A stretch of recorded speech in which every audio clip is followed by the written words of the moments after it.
Baik, Assalamualaikum warahmatullahi wabarakatuh. Baik, gimana kabarnya teman-teman? Sehat semua? Alhamdulillahirrahmanirrahim, baik ya. Baik, sebelum kita memulai perkuliahan ini, marilah kita berdoa terlebih dahulu dengan membaca basmalah bersama-sama. Bismillahirrahmanirrahim. Kita ketemu lagi di mata kuliah Sejarah Lisan. Dengan tema yang masih sama, yaitu terkait dengan metode sejarah. Minggu kemarin saya sudah menjelaskan terkait apa itu pengertian metode sejarah, termasuk dengan tahapan kerja dari metode sejarah. Ada yang masih ingat apa itu metode sejarah lisan? Masih ingat? Oh ya, silakan Alfian. Metode sejarah lisan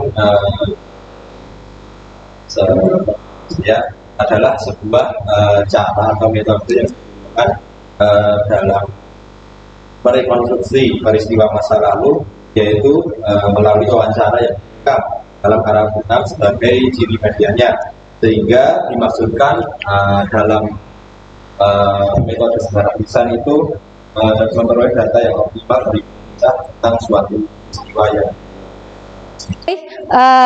ya sudah cukup baik, tapi saya ingin menambahkan kembali bahwa ingat, bukan hanya yang dialami oleh seorang pengkisah, tapi apa yang dipikirkan, apa yang dirasakan, apa yang dilakukan oleh pengkisah. Karena sejarah lisan itu, sumber sejarah itu luas gitu ya, tidak hanya dalam bentuk yang dialami, tapi dipikirkan pun itu bisa menjadi sebuah, tentu saja yang dipikirkan di masa lalu itu bisa menjadi sebuah sumber sejarah. Tujuan pembelajaran kita kali ini itu ada dua. Yang pertama, mahasiswa mampu mengumpulkan dan mengolah sumber sejarah lisan secara bertanggung jawab. Kemudian yang kedua, mahasiswa mampu memahami sejarah lisan baik sebagai sumber sejarah maupun sebagai sebuah metode sejarah. Oke, kemudian setelah pengertian, kemarin saya menjelaskan juga terkait dengan tahapan penelitian sejarah lisan atau tahapan metode sejarah lisan. Ada yang masih ingat tahapan metode sejarah lisan? Saya Ibu. Oke, ya silakan Saudara Aman. Tahapan metode sejarah lisan itu ada 3 Ibu. Ya, betul. Itu tahapan persiapan penilaian sejarah lisan. Ya. Terus yang kedua tahapan pelaksanaan sejarah lisan. Ya. Terus yang ketiga atau yang tahapan terakhir itu pembuatan indeks atau transkrip wawancara. Ya, betul. Yang pertama tahapan persiapan, yang kedua tahapan pelaksanaan sejarah lisan, dan yang terakhir adalah pembuatan indeks dan transkripsi wawancara. Kemarin kita sudah sampai dengan di tahapan persiapan sejarah lisan. Ini ya, metodenya ini kemarin sudah saya jelaskan, yang bagian ini. Kemudian kita mulai di tahapan persiapan penelitian sejarah lisan. Akan tetapi ini adalah tahapan selanjutnya dari penelitian sejarah lisan. Sebelumnya saya sudah menjelaskan tahapan pertamanya apa di persiapan? Masih ingat? Masih ingat apa? Tahapan apa?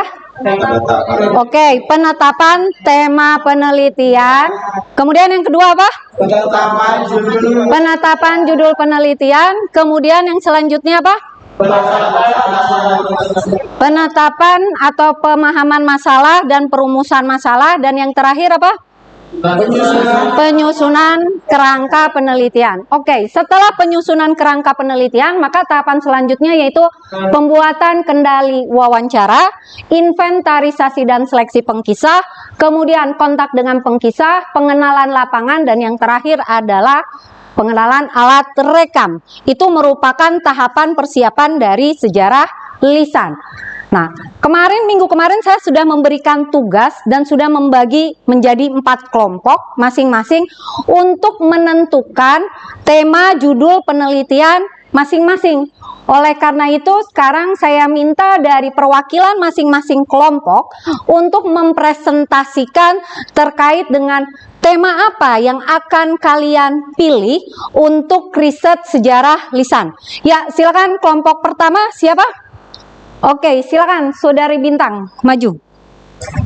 Baik, langsung saja dari kelompok kami akan mengambil tema yaitu dinamika komunitas satu atap di Semarang pada tahun 2019 sampai 2024. Nah, alasan diambilnya tema ini karena komunitas satu atap ini merupakan suatu komunitas yang melakukan pembinaan terhadap anak-anak jalanan di sekitar wilayah Semarang yang bertujuan untuk menyediakan ruang pendidikan dan pengembangan diri bagi anak-anak jalanan yang mengalami putus sekolah. Nah, untuk tahun diambilnya awal itu tahun 2011 itu sebagai tahun awal karena tahun ini merupakan tahun di mana komunitas satu atap ini awal terbentuk. Nah, ya untuk tahun 2024 karena tahun ini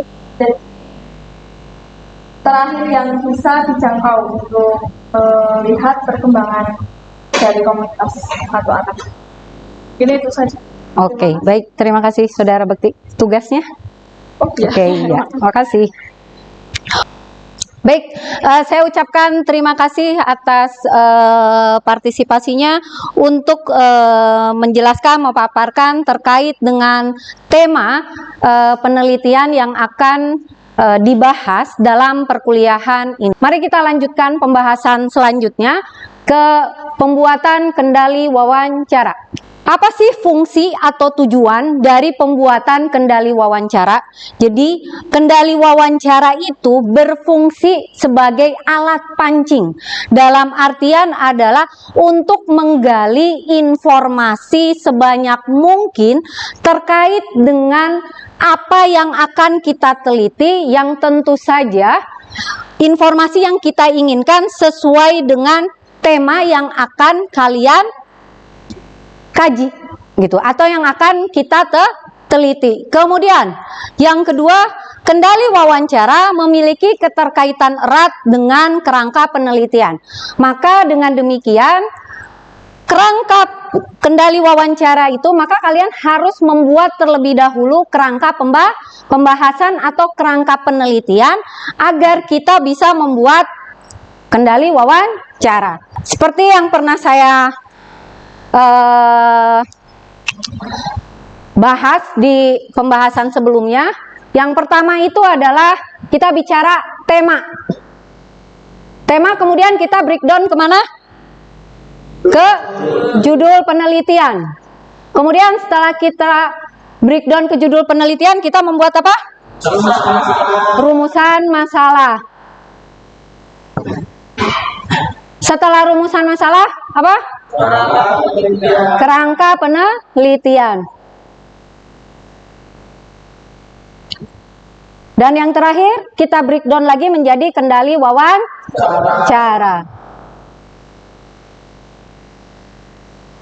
Dengan demikian, mustahil bagi kita membuat sebuah kendali wawancara tanpa adanya kerangka penelitian atau kerangka pembahasan sementara. Kendali wawancara sebagai penjabaran dari kerangka penelitian, tampilan kendali wawancara harus dibuat dalam bentuk daftar pertanyaan. Jadi ingat, kalian nanti akan membuat daftar pertanyaan yang disesuaikan dengan kerangka penelitian. Dan yang terakhir adalah pertanyaan-pertanyaan yang dibuat itu harus sesederhana mungkin, kemudian singkat, padat, dan mudah difahami oleh pengkisah kita. Kenapa seperti itu? Karena tidak semua pengkisah kita itu memiliki, berasal dari latar belakang dengan pendidikan yang sama. Ada pertanyaan? Ya, silakan Ulil. Gimana? Tanya, apakah ada batasan maksimal atau minimal dalam pembuatan kendali wawancara? Oke, terkait dengan berapa banyak sih yang mesti kita buat daftar pertanyaan ini itu nggak ada batas minimal atau bahkan batas maksimal. Itu semua tergantung pada kerangka penelitian, kepada informasi apa saja yang ingin kalian gali. Paham sampai sini? Oke. Nah, kemudian tahapan selanjutnya yang akan saya bahas setelah kendali wawancara itu adalah yang mungkin masih sempat saya jelaskan adalah terkait dengan inventarisasi dan seleksi pengkisah. Jadi inventarisasi itu dipahami sebagai proses penyusunan daftar pengkisah sesuai dengan derajat perannya dalam peristiwa sejarah. Ingat, yang harus kalian pastikan bahwa pengkisah kalian itu adalah orang yang betul-betul terlibat dalam peristiwa tersebut. Bukan dia dapat konon katanya, kata si A, kata si B, tapi dia betul-betul aktor atau saksi yang terlibat dalam peristiwa tersebut. Orang tersebutlah yang bisa menjadi pengkisah. Pengkisah adalah saksi hidup yang menceritakan kesaksiannya melalui wawancara yang direkam dengan alat rekam. Seleksi pengkisah menyangkut dua hal yang mendasar, yaitu yang pertama usia dan yang kedua adalah kesehatan mental. Sebelum saya mengakhiri pertemuan ini, saya akan memberikan tugas kembali pada kalian. Yang pertama, kalian harus menyusun daftar kendali wawancara berdasarkan kerangka penelitian yang kalian susun, yang tadi sudah kalian kumpulkan dalam bentuk proposal. Oke? Kemudian yang kedua, kalian juga harus membuat inventarisasi pengkisah. Pengkisah yang harus kalian kumpulkan itu minimal 3 pengkisah. Sedangkan untuk kendali wawancara, mangga silahkan itu disesuaikan dengan tadi kerangka penelitian. Tapi kalau inventarisasi pengkisah itu minimal 3 orang. Jadi kalian harus pastikan betul-betul bahwa yang bersangkutan itu adalah saksi atau aktor dari sebuah peristiwa.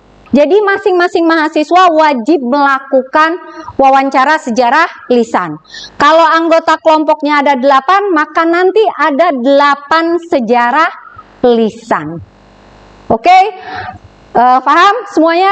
Baik, baiklah, pertemuan terkait dengan metode sejarah lisan yang berkaitan dengan tahapan persiapan saya akhiri sampai di sini. Wassalamualaikum warahmatullahi wabarakatuh. Waalaikumsalam.